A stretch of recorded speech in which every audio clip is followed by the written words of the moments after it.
Good evening everyone. So I am Altela Rain Belaro from Batch 4.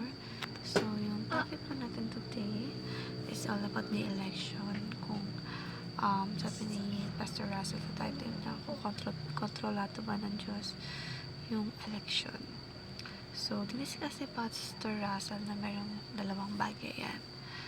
Yun yung nagtatalo daw, which is the God is in control at ang mga tao ay may sariling kalayaan. So, let's talk about the freedom.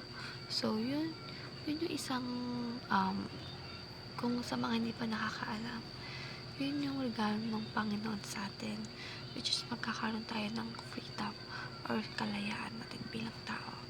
So, when we say kalayaan natin bilang tao, of course, kahit na God is in control, tayo pa rin yung nagde-decision para sa life natin, para sa buhay natin, kasi dun nga tayo tinitingnan ng Panginoon kung ano ba tayo bilang tao kahit na anak na tayo.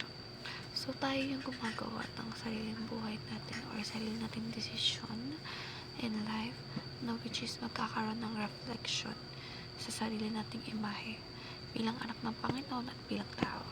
So, doon kasi pumapasok yan. So, even though God is in control, pero kung tayo bilang tao mas nasusunod yung will natin, of course, hindi naman magyayari yung gusto mangyari ng Panginoon sa atin kasi sa huli tayo pa rin naman yung nag-decision eh. Hindi na natin hinahayaan yung Panginoon na mag-decision para sa atin. Hindi naman natin ginagawang center ng life natin si Lord. So, paano magkakaroon ng peaceful life yung sa mundo natin kung mas nagmamatter pa rin yung sarili natin kaysa sa gusto ng Panginoon. So, dun kasi pumapasok yung contradiction and of course yung mga pangyayari hindi natin kagustuhan kasi usually yung mga gusto ng tao ay nagkakaroon ng bad or negative side sa buhay natin. Si Lord, alam niya na yung mga mangyayari sa buhay natin.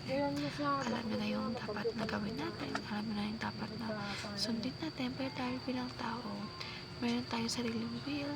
May mas gusto tayong masunod sa buhay natin.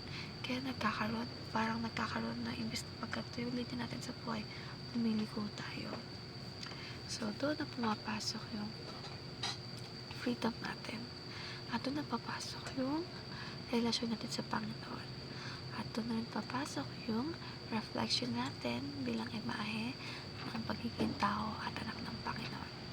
So, that's why we really should or we really have to be cautious and aware and be mindful sa lahat ng bagay na ginagawa natin sa buhay natin.